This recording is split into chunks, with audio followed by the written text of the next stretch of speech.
Hello guys, welcome back. आज हम पढ़ने वाले हैं हुक्स के बारे में। जी हाँ, रिएक्ट के जितने भी हुक्स हैं आज हम कवर करने वाले हैं। मैं आपको बताऊंगा कि कौन से जो है वो इम्पोर्टेंट हुक्स हैं और कौन से जो है वो रियल लाइफ में ज्यादा यूज होते हैं। तो सबके ऊपर बात करेंगे और जो रियल लाइफ में सबसे ज्यादा यूज होने वाले हैं उनके रियल लाइफ एग्जाम्पल्स भी देखेंगे। लाइव प्रैक्टिकल आपको करके दिखाऊंगा, एक एक चीज स्टेप बाय स्टेप सिखाऊंगा।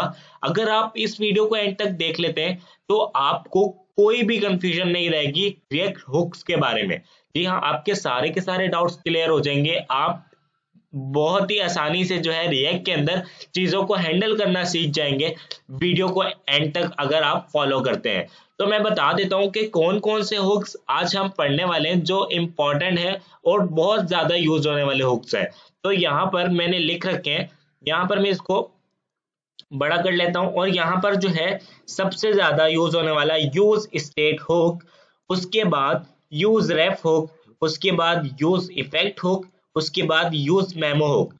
अब हमारे पास उसके बाद इसके अलावा और भी हुक्स हैं। सबसे पहले उसके बाद आता है हमारे पास यूज रिड्यूसर हुक, उसके बाद आता है यूज कॉल बैक और एक हुक और है, वो है यूज कॉन्टेक्स्ट।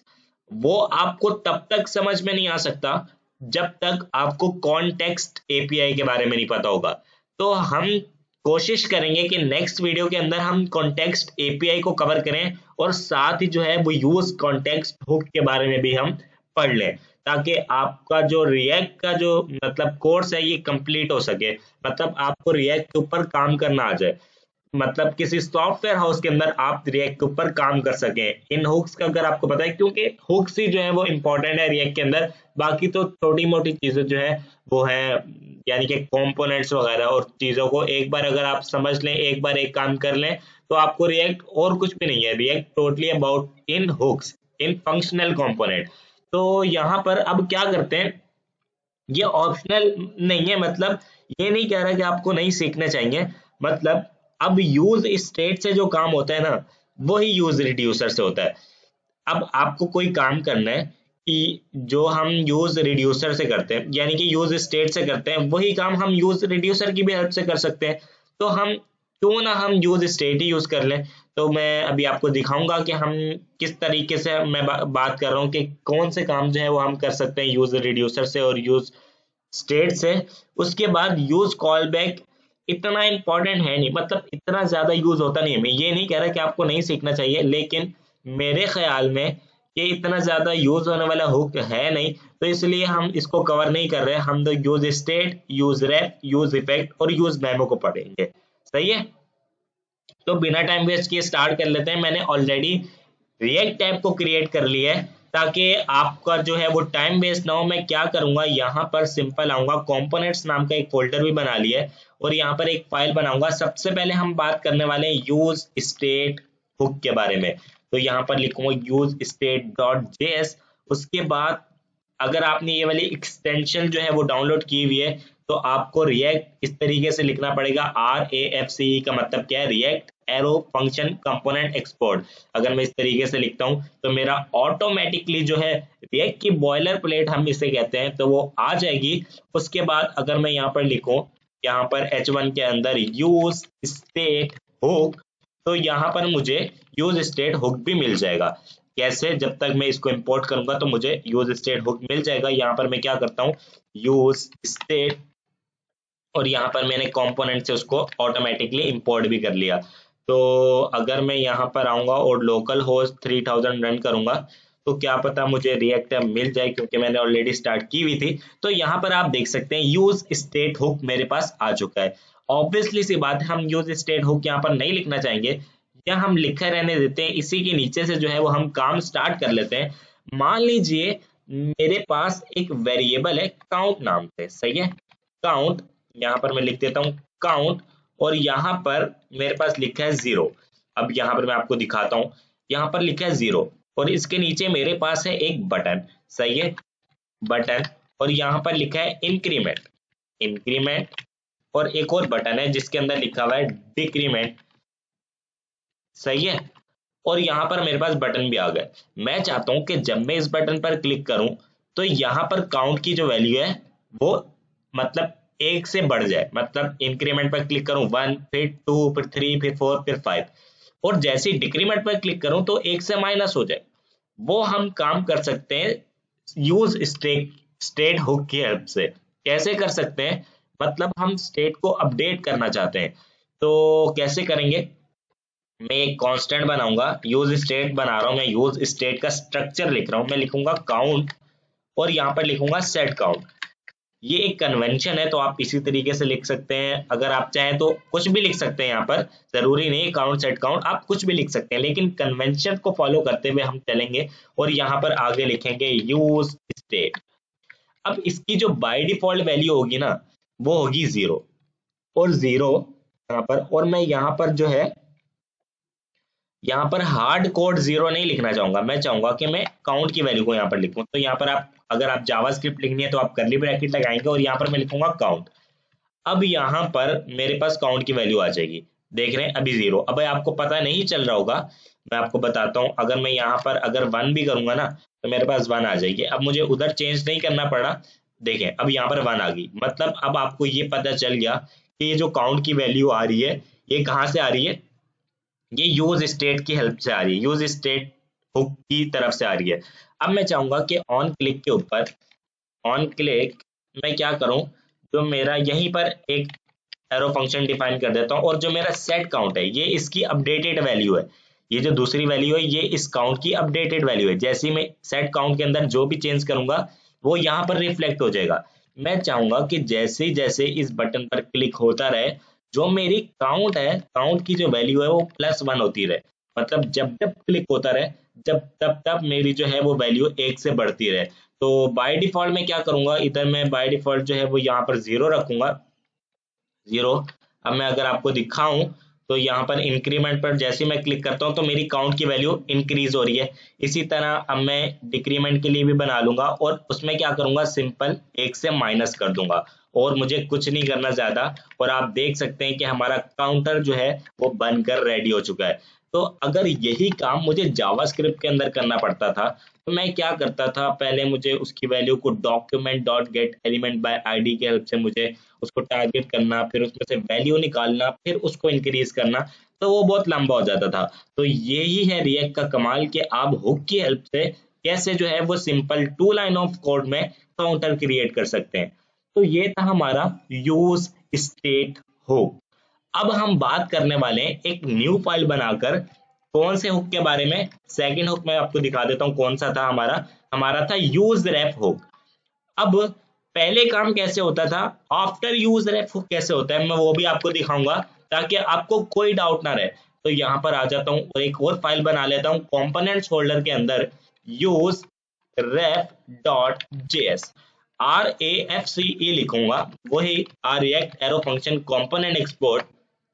उसके बाद यहां पर लिख दूंगा H1 के अंदर यूज रेफ हुक, सही है, यूज रेफ हुक। उसके बाद यहाँ पर फाइल को सेव करता हूँ और यहाँ पर मुझे इसको इंपोर्ट भी करना पड़ेगा। यहाँ पर मैं लिख देता हूँ यूज रेफ, और यहाँ पर मैंने इसको इंपोर्ट कर लिया, और यहाँ पर अगर आपको दिखाऊं मैं आकर तो यहाँ पर यूज रेफ हुक वाली फाइल मेरे पास लिंक हो चुकी है।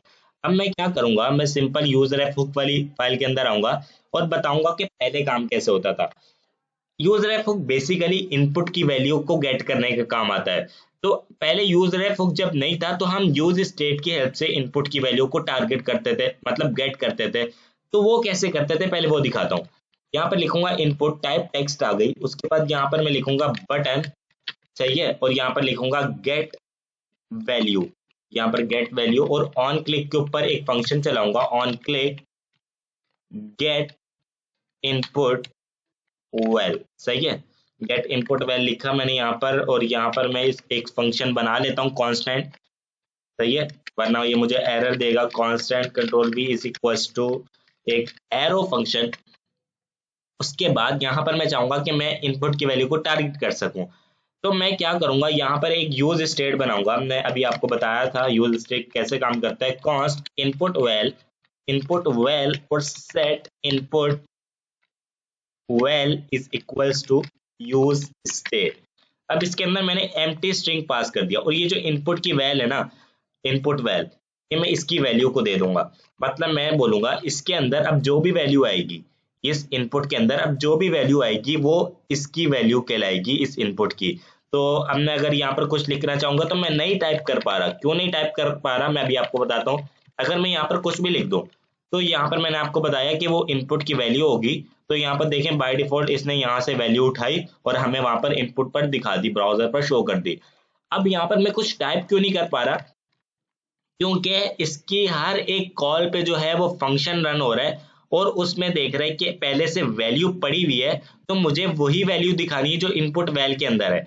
तो इसलिए वो मुझे अपडेट ही नहीं करना दे रहा। हर एक कॉल के ऊपर, हर एक टाइप के ऊपर, हर एक बटन के ऊपर जो है वो फंक्शन रन हो रहा है, इसलिए मैं कुछ टाइप नहीं कर पा रहा। एक एरर भी कंसोल के अंदर हमें नजर आएगा, मैं आपको दिखाता हूँ। कि बोलेगा कि यहाँ पर value prop to a form field without on change handler, आप नहीं कर सकते जब तक आप ऑन चेंज नहीं लगा लेते। तो यहाँ पर मुझे यहाँ पर लिखना पड़ेगा ऑन चेंज, यहाँ पर ऑन चेंज, और यहाँ पर लिखूंगा हैंडल चेंज। ये एक कन्वेंशन है तो आप इसी को फॉलो करते हैं। तो यहाँ पर मैं यहाँ पर इसको कॉपी करूंगा और ऊपर आऊंगा, यहाँ पर कांस्टेंट, और यहाँ पर लिखूंगा एक एरो फंक्शन।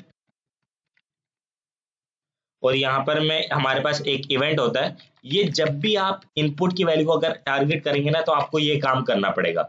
अगर आप यूज स्टेट की हेल्प से इनपुट की वैल्यू को टारगेट कर रहे हैं तो ये काम आपको करना ही पड़ेगा। तो यहाँ पर मैं सेट इनपुट की वैल्यू को क्या बोलूंगा, event dot target dot value. ये आप याद कर लें, सही है। ये आपको लिखना ही पड़ेगा जब भी आप इनपुट की वैल्यू को टारगेट करेंगे। तो मैं बेसिकली इसको क्या बोल रहा हूँ कि जब जब मैं इनपुट की वैल्यू को टारगेट करना चाहूँ और उसमें कुछ टाइप करना चाहूँ तो आप मुझे करने देना टाइप, सही है। मैं इसको कुल मिला के सिर्फ इतनी सी बात कह रहा हूँ। तो यहाँ पर अगर मैं यहाँ पर रिफ्रेश करूँ और यहाँ पर जो है अब मैं, अच्छा यहाँ पर क्या बोल रहा है, हैंडल चेंज, यहाँ पर can not read properties value of undefined.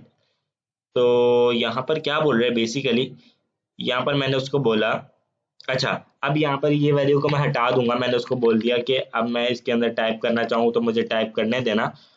तो यहाँ पर मैं अभी कंसोल भी करता हूँ इसकी वैल्यू को, console log, console dot log input well, input well. मैं बोल रहा हूँ कि जब भी मैं सबमिट मतलब ये गेट वैल्यू पर क्लिक करूंगा तो मुझे आपने जो है वो इनपुट की वैल्यू लाकर दे देनी है। तो यहाँ पर अब मैं यहाँ पर क्या करता हूँ, यहाँ पर जो है आता हूँ और रिफ्रेश करता हूँ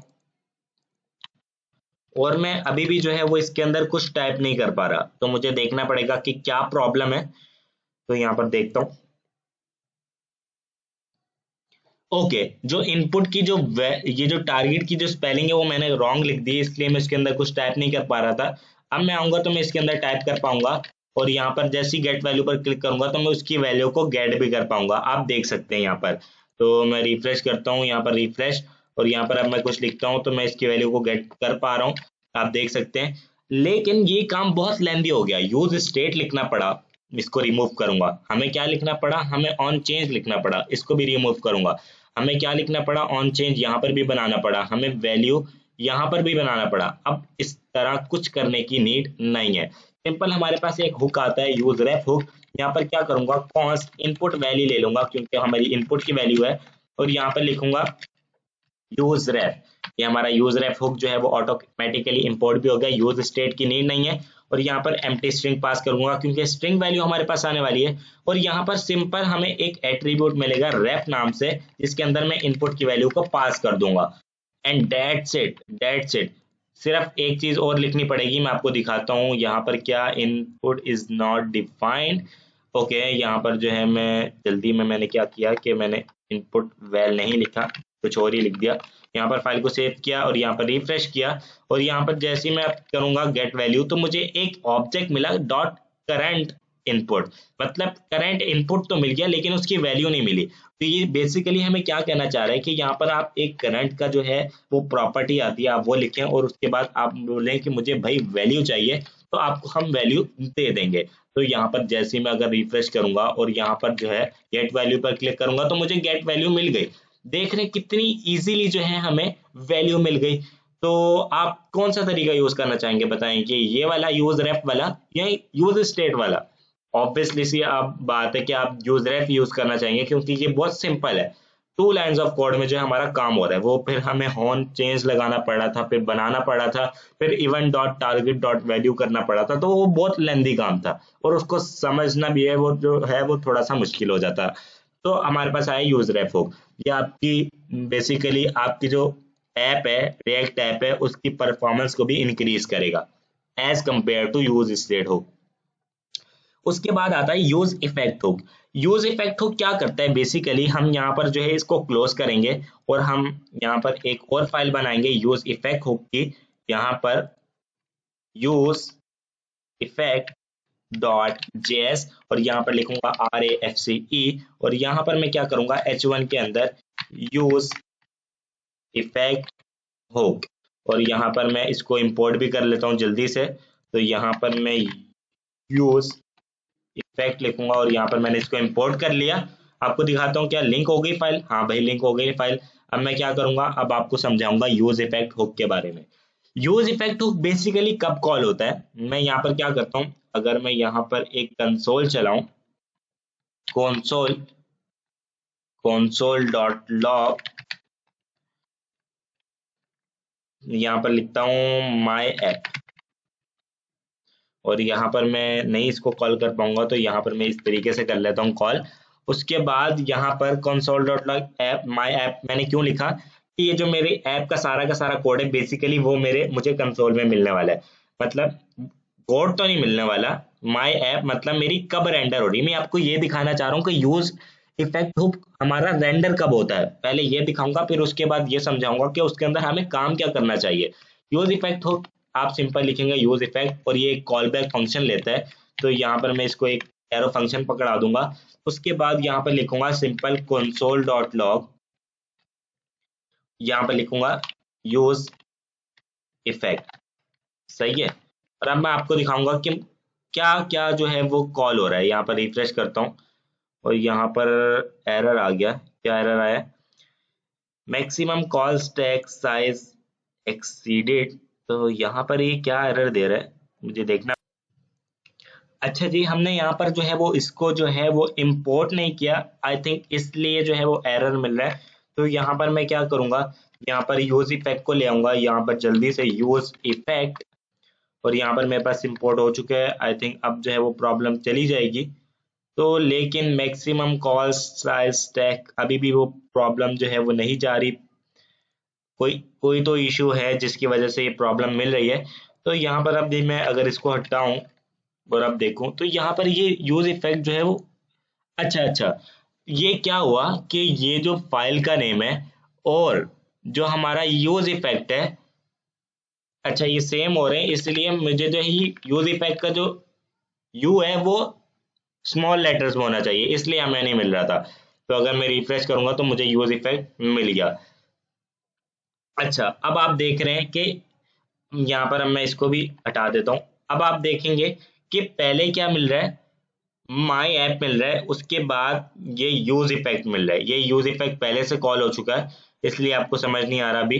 तो यहाँ पर पहले क्या हो रहा है, पहले माई ऐप आ रहा है फिर उसके बाद यूज इफेक्ट कॉल हो रहा है। समझ में आ रहा है आपको, पहले क्या कोड होगा, पहले ये वाला कोड रन होगा फिर हमारा यूज इफेक्ट कॉल होगा।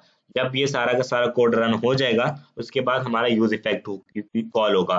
तो अब यूज इफेक्ट हुक में क्या कर सकते हैं हम यूज इफेक्ट हुक में एपीआई को कॉल कर सकते हैं, क्योंकि यूज एपीआई को जब डेटा आता है फेच होके हमें 1 से 2 सेकंड लगते हैं, तो ये डेटा को ये रीड कराने में, तो मतलब फेच करने में। तो जब तक यूज इफेक्ट में हम एपीआई को कॉल कर सकते हैं क्योंकि डेटा हमारे पास आएगा एपीआई से वो कुछ टाइम लेता है। तो हम यहाँ पर बेसिकली एपीआई को गेट कर सकते हैं। तो यहाँ पर मैं एक फंक्शन बनाऊंगा, इसके अंदर एपीआई को गेट नहीं करूंगा, मैं क्या करूंगा गेट डेटा नाम से एक फंक्शन बनाऊंगा और उस फंक्शन को मैं बाय डिफाइन करूंगा।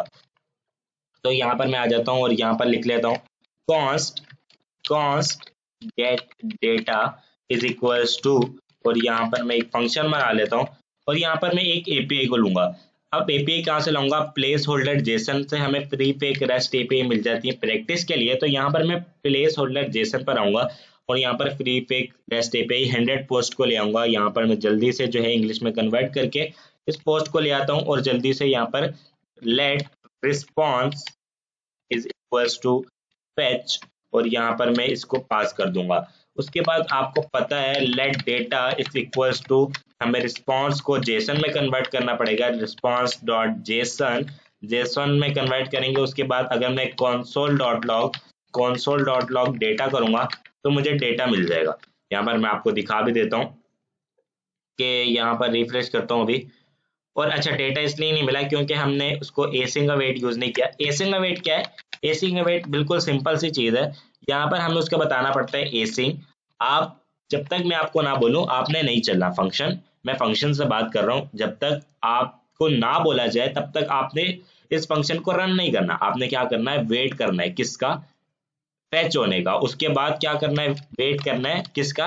रिस्पॉन्स का जेसन में कन्वर्ट होने का। उसके बाद आपको लॉक कर देना है डेटा को।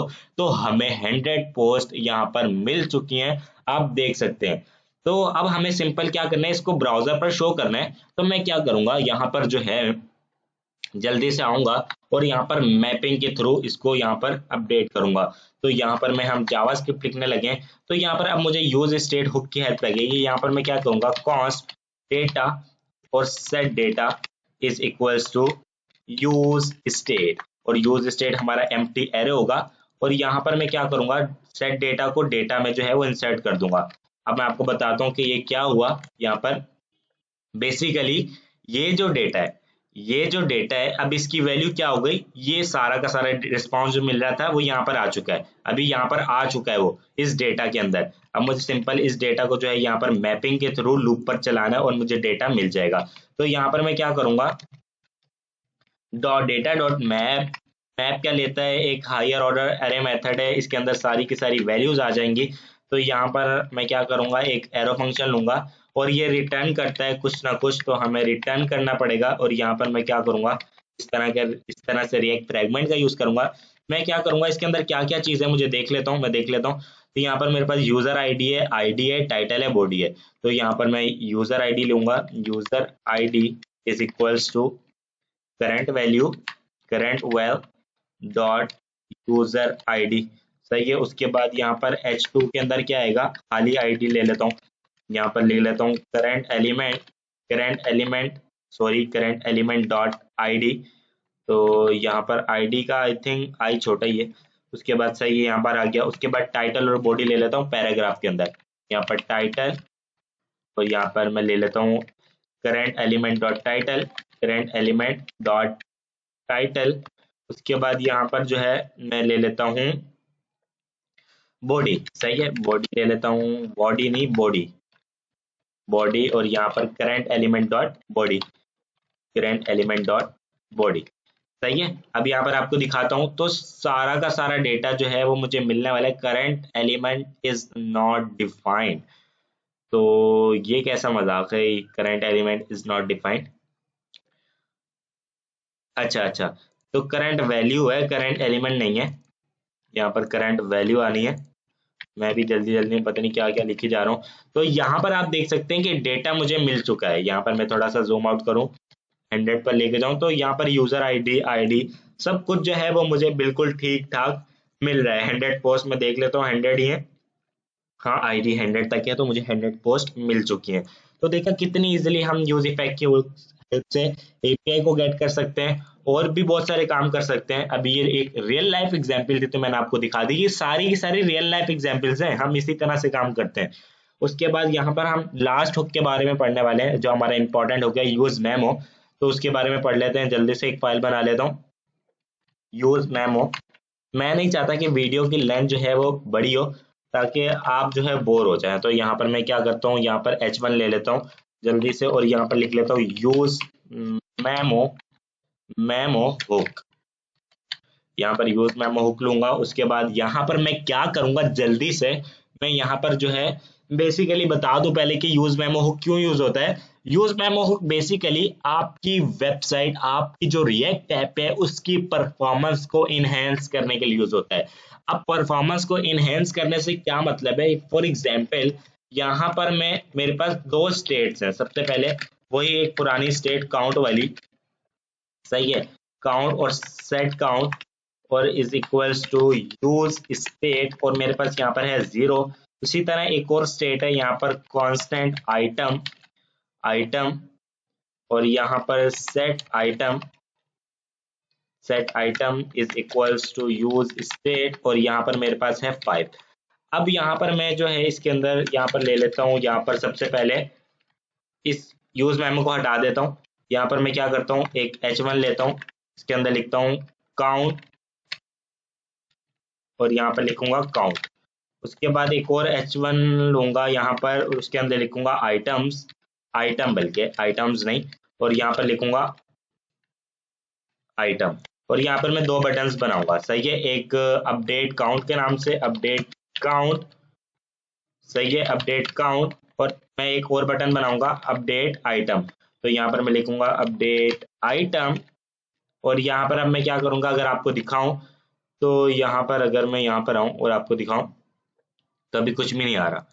तो क्यों नहीं आ रहा, क्योंकि अभी हमने इसको इंपोर्ट नहीं किया यहाँ पर, तो मुझे इसको इंपोर्ट भी करना पड़ेगा। तो यहाँ पर मैं लिखूंगा यूज मेमो, और यहाँ पर तो फाइल को सेव करूंगा, तो मेरे पास सब कुछ आ चुका है, काउंट और आइटम की वैल्यू आ चुकी है। अगर मैं यहाँ पर ऑन क्लिक लगाऊं इन दोनों के ऊपर और इनकी वैल्यू को अपडेट करना चाहूँ तो मैं कर सकता हूँ, ऑन क्लिक अपडेट काउंट, इसी तरह अपडेट आइटम के लिए भी ऑन क्लिक बना देता हूँ, ऑन क्लिक। मैं जल्दी जल्दी इसलिए कर रहा हूँ ताकि वीडियो की लेंथ बड़ी ना हो। आई थिंक कि आप सबको समझ में आ रहा है मैं क्या कर रहा हूँ। अपडेट काउंट को मैं एक बना लेता हूँ फंक्शन, यहाँ पर constant update count is equals to arrow function. इसी तरह मैं कांस्टेंट बनाऊंगा अपडेट आइटम के नाम से, update item is equals to एक एरो फंक्शन, जल्दी से। उसके बाद मैं क्या करूंगा, सेट काउंट में अपडेट काउंट में सेट काउंट को इंक्रीज कर दूंगा, और अपडेट आइटम में सेट आइटम को अपडेट कर दूंगा। तो यहाँ पर मैं काउंट +1 करूंगा, ये पुराना काम है इसलिए मैं जल्दी जल्दी कर रहा हूँ।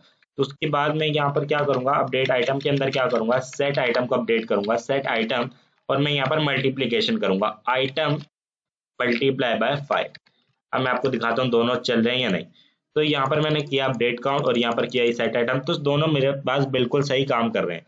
तो यहाँ तक तो कोई मसला नहीं है। अब यहाँ पर मसला कब आता है, यहाँ पर मान लीजिए मेरे पास एक फंक्शन है, फंक्शन मल्टी काउंट, और यहाँ पर मेरे पास एक फंक्शन है सिंपल, और ये क्या रिटर्न कर रहा है, रिटर्न यहाँ पर आइटम, सॉरी आई नहीं, आइटम मल्टीप्लाई बाय 10, सही है, ये रिटर्न कर रहा है।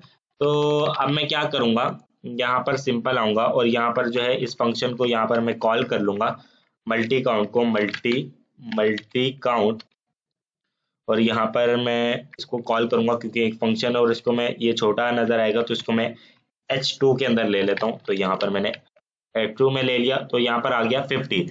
बाय डिफॉल्ट जो है वो मेरे पास मल्टीप्लिकेशन होकर आई है। अब मैं जैसे अपडेट काउंट पर क्लिक करूंगा तब तो काउंट अपडेट हो रहा है, लेकिन अपडेट आइटम पर क्लिक करूंगा तो ये मेरे पास अपडेट आइटम एक क्लिक अपडेट हो रहा है।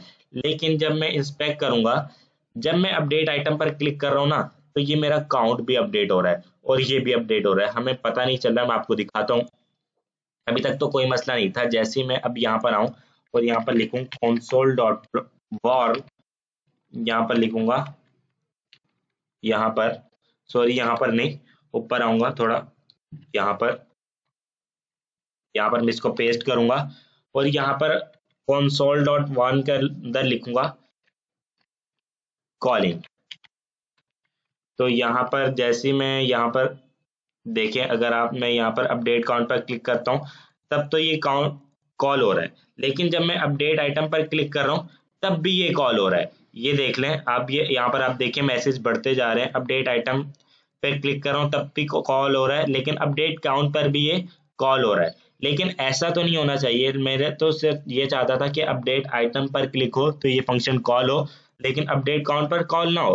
तो ये तो अपडेट काउंट पर भी कॉल हो रहा है, तो इससे तो हमारी जो ऐप है उसकी परफॉर्मेंस जो है वो डिक्रीज होती जाएगी और हमारी ऐप स्लो होती जाएगी। तो मैं ये नहीं चाहता, मैं चाहूंगा कि मैं इसको यूज मेमो के हेल्प से इसको फिक्स कर सकूं। तो मैं इस फंक्शन को यहाँ से कट करूंगा और इसको एक कांस्टेंट में रखूंगा, मेमो लूंगा और यहाँ पर मेमो, और यहाँ पर इस तरीके से इस फंक्शन को रख दूंगा, सही है।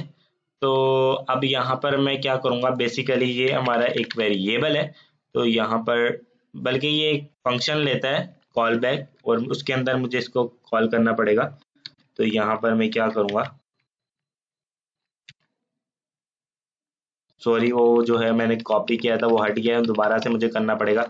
यहाँ से कंट्रोल एक्स करता हूँ और यहाँ पर कॉन्स्ट मेमो ले लेता हूँ। मेमो मुझे लग रहा है बाय डिफॉल्ट भी कोई इसके अंदर आता है, तो ये एरर ना देने लग जाए।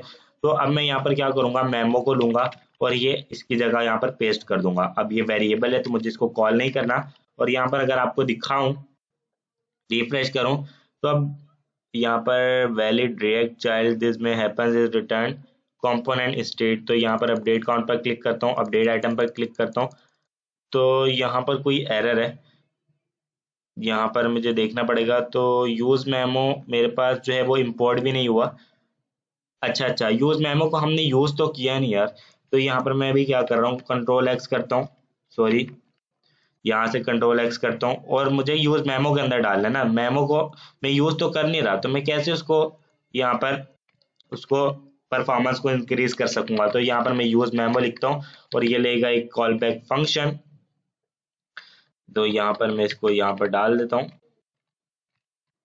सही है। अब मैं यूज मेमो के अंदर इसको यूज कर सकूंगा। तो यहाँ पर मैंने लिख दिया मेमो। अब मुझे इसकी भी नीड नहीं है, यहाँ पर इसकी भी नीड नहीं है।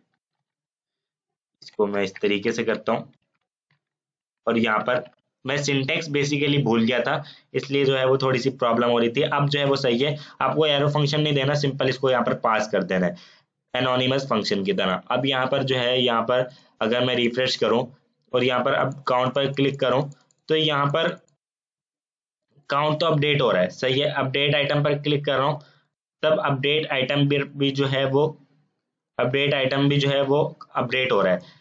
लेकिन मैं चाहता था अपडेट काउंट पर जो है ये फंक्शन कॉल ना हो, लेकिन ये तो अभी भी चली जा रहा है। तो मुझे लग रहा है बेसिकली यहाँ पर कोई प्रॉब्लम हुई है। तो मैं यूज मेमो को जो है वो इंटरनेट पर सर्च कर लेता हूँ। तो यहाँ पर क्या करूँगा, यहाँ पर आता हूँ, यूज मेमो लिखता हूँ, यूज मेमो। बेसिकली मैं सिंटेक्स भूल गया हूँ, तो मैं क्या करूँगा यहाँ पर, बल्कि यहाँ पर रिएक्ट डॉक्स में आऊँगा और यूज मेमो को देखूंगा।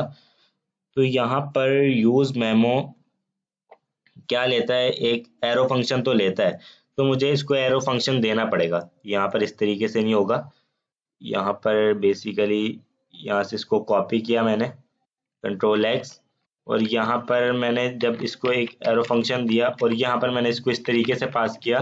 अब देखता हूँ कि ये चल रहा है या नहीं। तो यहाँ पर मैं अपडेट काउंट पर क्लिक करता हूँ, तो आप देख सकते हैं अब वो जो है वो कॉल नहीं हो रहा, लेकिन अपडेट आइटम पर कॉल हो रहा है। मैं दोबारा से रिफ्रेश करता हूँ, तो यहाँ पर आप देखें अपडेट काउंट पर वो कॉल नहीं हो रहा है, लेकिन अपडेट आइटम पर वो कॉल हो रहा है। तो आप देख सकते हैं 210 जो है, यहाँ पर वार्निंग्स भी आ चुकी हैं यहाँ पर, क्योंकि कंसोल डॉट वार्न किया था हमने, इसलिए वो अपडेट आइटम पर तो कॉल हो रहा है, लेकिन अपडेट काउंट पर कॉल नहीं हो रहा। आई होप आपको समझ में आ चुका होगा कि ये जो चार के चार हुक्स हैं ये किस तरीके से काम कर रहे हैं। और आई होप वीडियो हेल्पफुल था। वीडियो हेल्पफुल था तो वीडियो को लाइक कर सकते हैं, चैनल पर नहीं है तो चैनल को भी सब्सक्राइब कर सकते हैं। अब अगली वीडियो में हम पढ़ेंगे यूज कॉन्टेक्स्ट और कॉन्टेक्स्ट एपीआई के बारे में, तो उस वीडियो को देखना मत भूलिएगा। अभी के लिए इस वीडियो में इतना ही, मिलते हैं नेक्स्ट वीडियो में, तब तक के लिए thanks for watching, take care.